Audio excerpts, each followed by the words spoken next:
This video is best viewed on a stereoscopic 3D monitor or with YouTube's cardboard viewing option. For more 3D options, use the Flash Player by clicking the first link in the description. For the unwarped VR version of this video suited for viewing on a 2D screen or in a VR headset, click the second link in the description.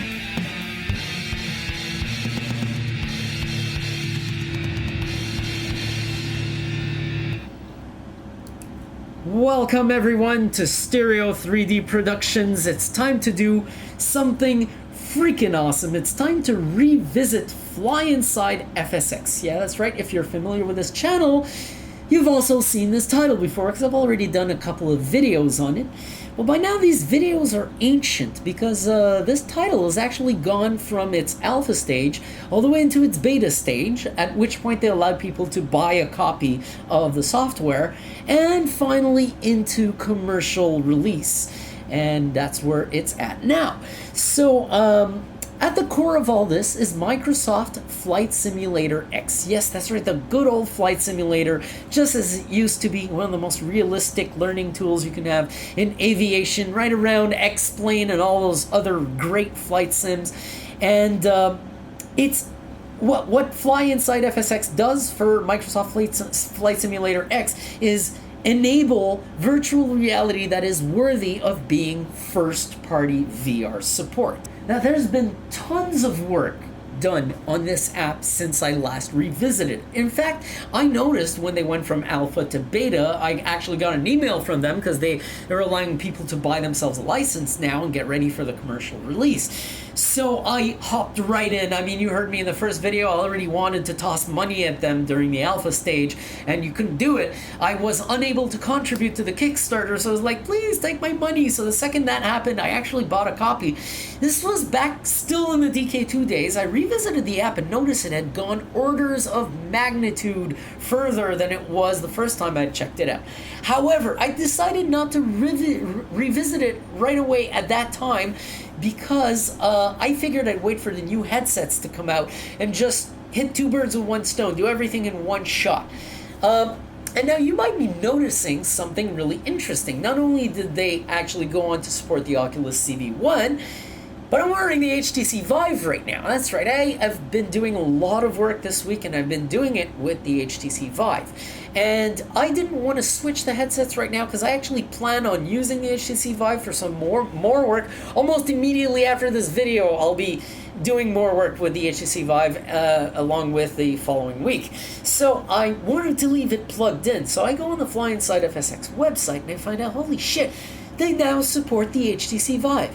These guys support everything. They support the Leap Motion. I'm pretty sure they support the HTC VIVE motion controllers, which I won't be using for this. I don't want to reinvent the wheel. I want to use my joystick and my rudders. It's really the best solution for flight simulation controls because they really reproduce the real thing. And if you look in this airplane, look, I have rudder models and a stick model. So I'm using my CH Pro rudder pedals and my ATK3 joystick, my HTC VIVE, but there's so much support in this software. I mean, there's some options I don't even know about right now. We're going to take a look at some more of those later, but right now let's get into the most important part, the flying. If you're used to the HTC VIVE, you're used to running virtual reality without a synchronous time warp. And it makes a pretty big difference. If you're arriving from like the Oculus runtimes into HTC VIVE, you might find it jarring actually because not having a synchronous time warp causes you to notice almost every single frame dropped by the software you're running.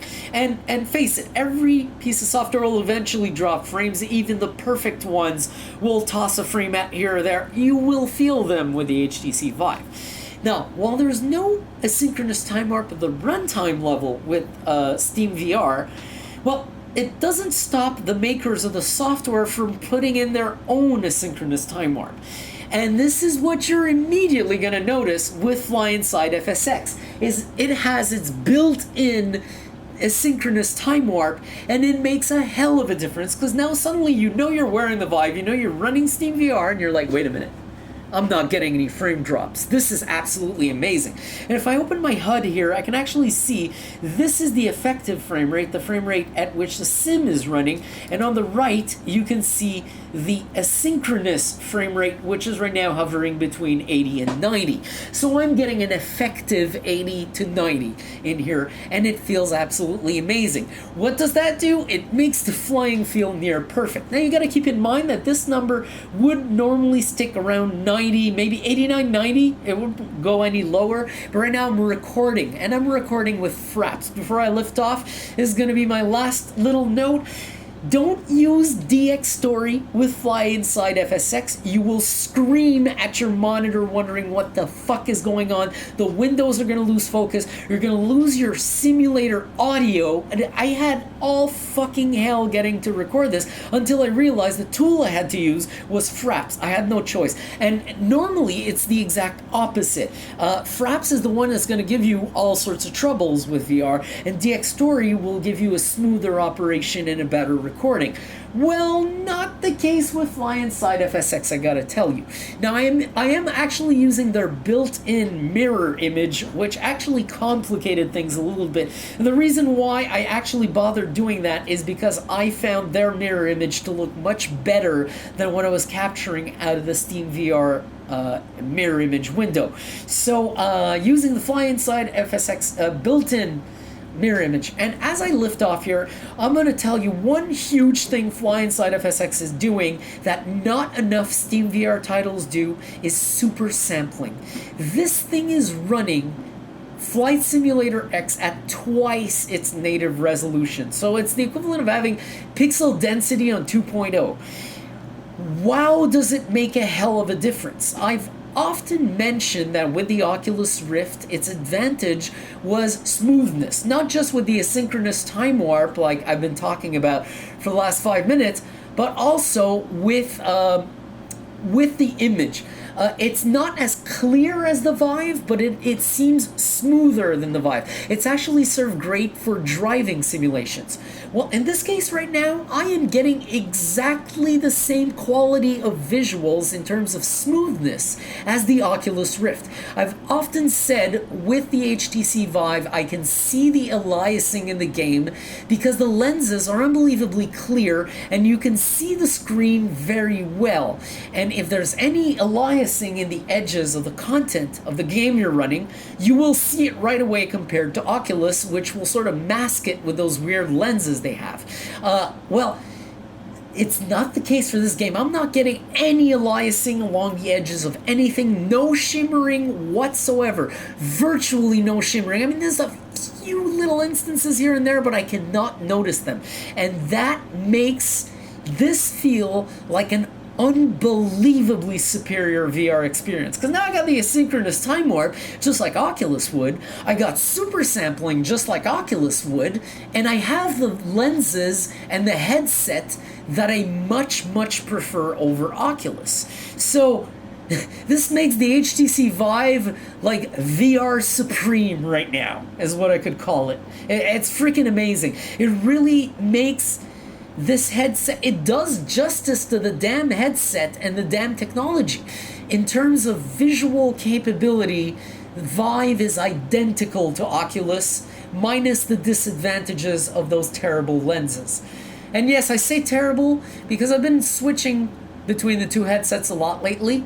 I do a lot of work with the Oculus actually, and I really dislike those lenses. They can ruin a good VR experience for you by just reminding you that you're wearing a headset and have a piece of plastic between your eyes and your view. It's just really so wrong. That's it. When it comes to FlyInside FSX, what it's doing is exactly the same thing as last time, and it's doing it a little better now. I noticed a few issues, a few graphical issues are now gone, so the thing is running better than it ever used to, and it's just a hell of a delight. I mean, I love taking the extra 300. Even I used to use this thing in 2D or in 3D on a screen. I would take this airplane and just fly it for hours. So you can figure that in virtual reality, it's freaking amazing. And to have it run as a first-party VR app is just beyond delightful. I mean, it was a dream for a long time. During the days of the DK1, there was no actual good, valid way to get to run Flight Simulator X. And that's why I mentioned earlier, when I saw that Kickstarter, I wanted to contribute to it. And by the time, I learned about it and everything, it was too late to contribute. And it was like, shit, man, I really want this to happen. And when the alpha came out, I was like, no way, holy Jupiter shit. We are so going flying today. I do remember having to use Fraps in the past with this tool, but it had been a while, so I needed to get reaccustomed. But, man, this plane is a fucking delight. That's another thing. If you want to talk about the software behind FlyInside FSX, which is at the core of everything, this is this lovely flight simulator. It's great to be able to use it in virtual reality, because I'll tell you, it's realistic enough that it makes everything unbelievably convincing. I mean, I've been to flight school. I've done my intro flight. I've done 14 hours of flight school, and enjoyed it a lot. Done a lot of landings and stuff like that. I know how an airplane feels. I don't know how this specific airplane feels like, but I know how an airplane feels like in general, and I can actually fly the plane I had at flight school in this sim. Feels very, very legitimately like the same thing. So when it comes to realism, this simulator is begging to be, even though it's very old, begs to be updated with virtual reality, because it just doesn't need any other updating than virtual reality support. I mean, yeah, you can get picky about the graphics and everything, but in VR, you don't need much more than just good geometry to be convinced of what you're seeing in front of you. You don't need very many shaders and fancy shit. Just put a few particles and some good geometry, and you have yourself a legitimate VR experience. And that's exactly what Flight Sim is. So when it comes to the core of this experience, it's like the ideal VR app. The last time I covered this thing, I was actually using the DK2, so the recommendation I'm making, obviously, to buy this thing is only to people with a dev kit. But now, holy shit, I can actually recommend this to everyone. And I mean everyone, because remember, I'm using max difficulty right now. I mean, it wouldn't be very easy for a newcomer to arrive and just fly this thing the way I'm flying it now. They'd probably crash right off the runway, but there's difficulty settings. I mean, you can put this thing to way lower levels of realism, or let you actually fly around, and you'll probably have a blast doing so, because the thing runs so damn well. You can actually up the ante. I could actually probably have the graphics a lot higher than this right now. I adjusted everything so it'd run well with the recording going. Remember, I have to record everything to do the video, so it needs to run right that way. But you can actually up the ante, up the resolution even more. I could probably run at 3 times the native resolution without frame dips. So there's a lot of things you can do with this thing to make it super comfortable, super good looking, and super realistic. And if you're gonna adjust the difficulty settings to be able to control it and at least get to experience something out of it, this is for absolutely everyone who has a VR headset. You need to get yourselves a copy of FlyInside FSX and Flight Simulator X.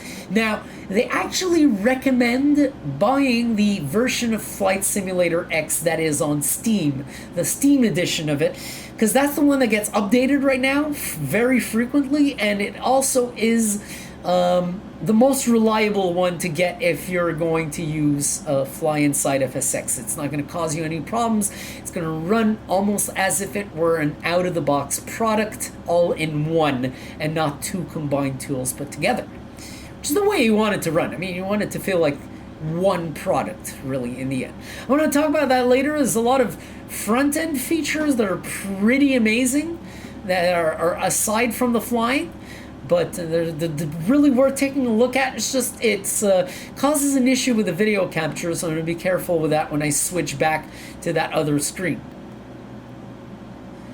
Let's go for that first half loop. Keep my eye on the runway so I know I'm going straight. Kill my throttle, make the nose go down, bring it back up, roll out. All the way down, watch my speed. Go back up. Pull, keep my eye on the runway, make sure I'm on it. Back down. Roll out. Full throttle. That was your Cubanate of the day. Full Cubanate, motherfucker. And let's go say hi to the people of the tower. It's a tradition of mine when I do the FLL thing. Look at the tiny tower. I mean, it's...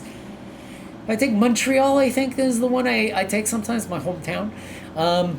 Tend to crash into that tower. It's too hard to do this. There you go. That's much easier right there. What I can do is just head down to the tip of the runway as I gain some speed. Lose a little altitude, check down the floor to see that I'm not going too crazy with that. Got my speed.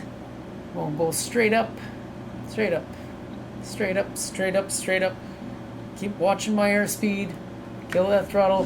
Rudder left. All the way around.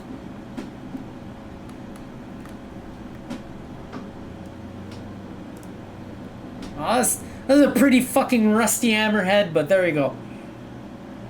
This is a really, really rusty hammerhead. I'm not even going the opposite heading. Yeah, but still, it's pretty cool.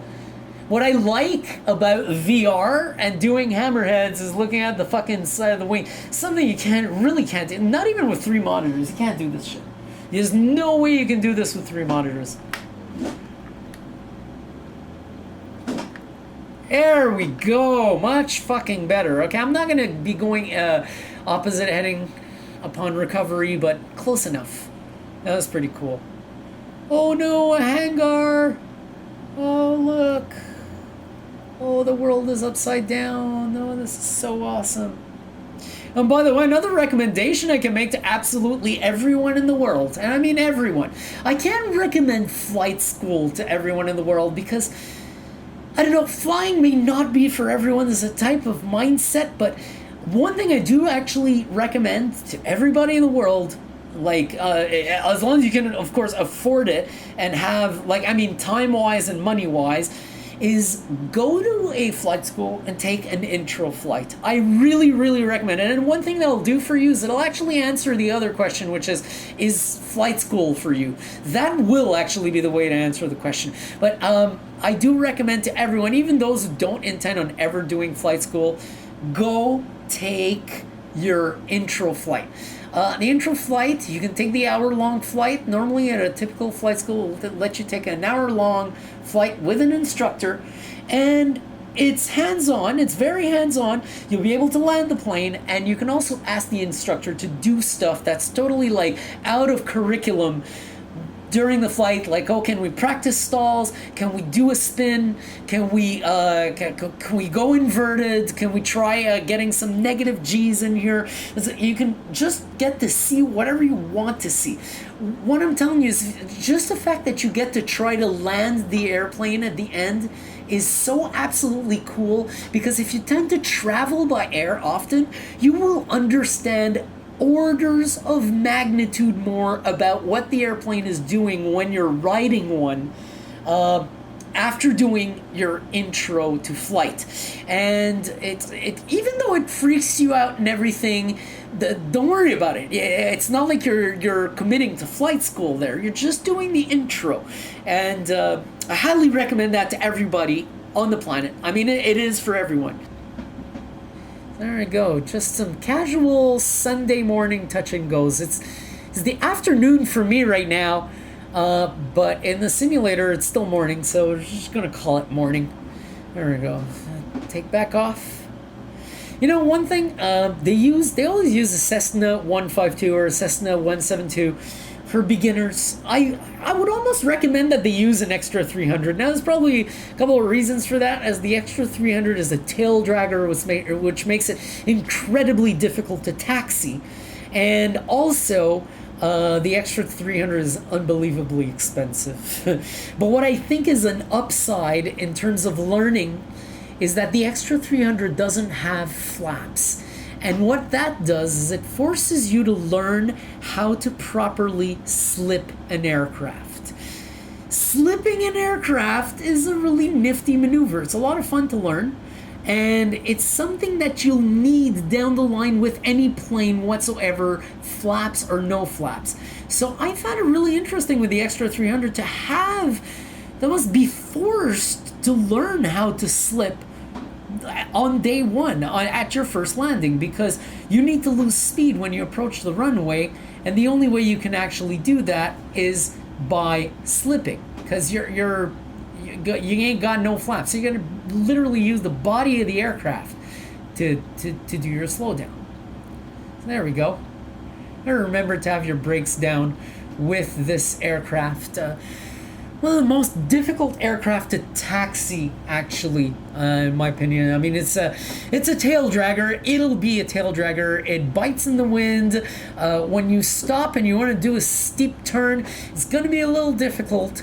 In fact, I'll tell you something. When I took my intro flight, one of the surprising things they let me do, and it wasn't correct of me to find it surprising, is that they let me taxi the airplane. Except the airplane was a Cessna 172. Like I said, it wasn't an extra 300. And the problem with the extra 300 is, for a beginner, it would be incredibly hard to taxi. Using rudders on the ground is already difficult enough. This thing is super unstable when you're taxiing. Look at how much I'm struggling with it, and I've practiced with it. I am being stiff with it right now, but I'm still struggling with it.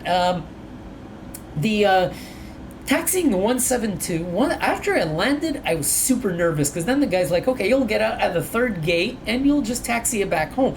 I'm super nervous, because I'm like, oh my god, the way taxiing has gone for me in the sim, I'm going to damage this fucking aircraft. But then I realized, hey, I'm on a trike here. I'm on the tricycle fucking landing gear. I'm not on a tail dragger. It was so fucking easy to do the taxiing. I was just like, oh my god, it's the only difference. I'm steering with my feet, right? But that's it. Everything was almost exactly like a car. Something I found unbelievably easy at my intro flight. I had smooth air that day. There was very little wind. So all you gotta do is pull out the flaps and land. You do a straight line, the thing lands itself virtually. I actually did a 3-point landing as a beginner on my first fucking landing with a 172, because it's just fucking easy, and I'd practiced with this airplane in the simulator, where you actually have to crab and slip a lot to lose your speed and center your runway. So it felt so fucking easy with the 172, and this is where I think it would benefit a beginner to have to land with something a little more difficult. Because when you gotta do a slip, you're basically putting the rudder one way and the ailerons the other, so you're sort of falling on your side, and the side of the airplane is hitting the air, and that's what slows you down, and you're also losing altitude. So it's a really good trick to not slow down too much, to not actually lose altitude too much while you slow yourself down. Kind of like having flaps, but it's really you fully controlling the thing through this thing. Alright, so that's enough for the flight portion. I gotta take you into the other impressive part of FlyInside FSX now. Alright, now here's something really, really freaking interesting. I won't be able to show you A to Z on this, because right now I'm capturing full screen, and if I get out of it, it's gonna fuck my capture. But what I can do here is I could actually bring up my whole freaking desktop. I can actually bring up my entire desktop view on here, load the flight simulator. In fact, you can actually see the last frame that this thing captured, where I had my desktop there and is about to load a flight, but I actually got out of it so I can capture this. Now, I had a lot of issues capturing this segment of the software, and I really wanted to do it, so I had to do it separately. I had to actually stop the recording, get in here, put it back full screen, and start the recording. Now, what sucks is I can't show you my desktop through this. It's really amazing. This is like a virtual desktop. I got this nice curved screen. I can actually go on my Windows desktop, run some apps, chat with somebody, open the flight simulator's launcher, pick my flight, start my flight, and then this thing's going to actually switch to the airplane again, and then I can fly. I can get out of the plane, get back. So what they've done here is a way for you to be able to stay in your headset, to not take the headset off between flights. So basically, you end your flight, you're still in here, so you end your flight just by opening basically this menu, and then you can actually click load flight, then you open your desktop view to actually see the launcher, you pick your flight options, you launch it, and this thing just switches to the airplane. So they've when I originally covered this in its alpha stages, that was not the case. You actually had to take the headset off, go to launcher, look at it on the screen, start that shit, put the headset back on, and get back to flying. In fact, in some cases, there were graphical issues the second time you'd run it, so you'd have to completely exit the flight simulator, start it again, put your headset back on, go through the launcher, put your settings. It was really annoying. So there's too much taking the headset off that they've now finally taken care of. You rarely will, especially if you're not capturing video. If you're just doing this for yourself without showing it to anyone, you will have no problems. You start this, you check your desktop through here, you click on your frickin' launcher, you go into your flight, and check this out. They have all their settings here still. So I'm going to open this entire list of settings. One of them that I'm using is world scale, because at the beginning, the cockpit of the helicopter felt like it's freaking 4 feet tall. So their idea of 100% is kind of messed up. I had to bring it down to 80%, which makes things feel larger. The 3D depth feels like the objects are larger. So that feels large enough now. The chair in the plane appears to be the size of my own chair. Everything is one-to-one. So I have to fiddle with that. So all the options are there, and that's the other nice thing is, like, there's no more taking off the headset under any circumstances unless you're either having a problem or want to record a transition between the cockpit and this screen here, which is what I had to do here. I actually had to exit the mirror window, stop my recording there, so I reset my cam as well, and then go back into it. And I'll have to do it another time, I believe, if I want to start flying. Alright, now, if there's any problems to say about this, and that's probably the reason why I praise this heavily and recommend it to everyone, is the problems will apply to people that, for example, stream. My recommendation to you, even though I'm insisting on using it right now because I want higher pixel density in the video that I'll deliver to you, do not use this thing's built-in mirror window. It will drive you mad. This fucking thing takes away the focus of the game, fucking changes sizes, thus causing fraps to start a new recording. So if you have an audio sync with your camera, bye-bye audio sync. So it has caused me nothing but problems, that fucking mirror window. Through the entire recording, I've had to stop, I've had to redo sections because the thing just loses focus. I take the headset off frequently to check on it and make sure it remains full screen because it sometimes just decides, hey, I'm gonna leave now. So, the recording with this window is a nightmare. I'm only doing it because I want the pixel density. Otherwise, I would have done it with the SteamVR mirror window. That's pretty much where the real problem stopped. When it comes to actually using this without the whole recording gimmick, it hasn't caused me any fucking issue. This thing is an absolute delight. It's, like I said earlier, what you would expect. It's Flight Simulator X, but with virtual reality fully enabled. Off we go. Beautiful Fort Lauderdale in my little shitty helicopter, which I like to use for to show you that I'm not good at flying helicopters. I gotta remember right now that I'm flying a helicopter and not an Extra 300. I'm getting a little rowdy here. I have gotten, like, since I've done, this is actually a pretty big testament to virtual reality, not just Flight Simulator X's Realism, but also virtual reality itself. Since I've been using Flight Simulator X in virtual reality, I've been crashing way less with the helicopter, but more so, I've actually been landing a lot with it. Surprisingly frequently, the flight does not end in total tragedy. So that's been a pretty welcome surprise for me so far. I think it's because of the situational awareness. The fact that I feel the shell around me, and you can feel the distances, and you can, because I spoke earlier about rudders being really unintuitive to someone who's used to using pedals in a car, because suddenly you're using pedals to steer. Well, imagine that change, that transition, but not just on that part of the steering, but on everything. Well, every single axis on the helicopter is like that. Unlike a plane where I find the harder one is the rudder, the helicopter is really a work of finesse at every single fraction of a second. And that's where I find virtual reality has helped me, because you feel the distances, and thus it's like your brain is reacting quick enough to be able to correct for it. So I guess I don't want to say you can't learn to fly a helicopter on a screen, but I guess it helps to have real helicopter experience before you try that in order for it to go better. Whereas with virtual reality, it'll be as if you were doing your first helicopter flight in a real helicopter, minus the motion sickness from a moving helicopter, which is probably, especially if you were with me in the helicopter in this flight, the airsick bag would be full, and we didn't even go 2 minutes. I just fucking did a little hop here to see if I could fucking land it. And yeah, I'm pretty sure I would have given you a full airsick bag right there. Full airsick bag's worth for the win. Let's try to go to a predetermined place. Actually, that was somewhat predetermined, that landing. I'm really surprised they got it exactly where I wanted.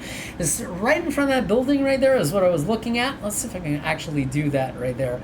So I just killed my throttle. I was thinking airplane there for a second. I'm going to try to do this. I'm try to turn around, raise the throttle, lower the fucking thing. I went too far. Let's see if I can do one of these.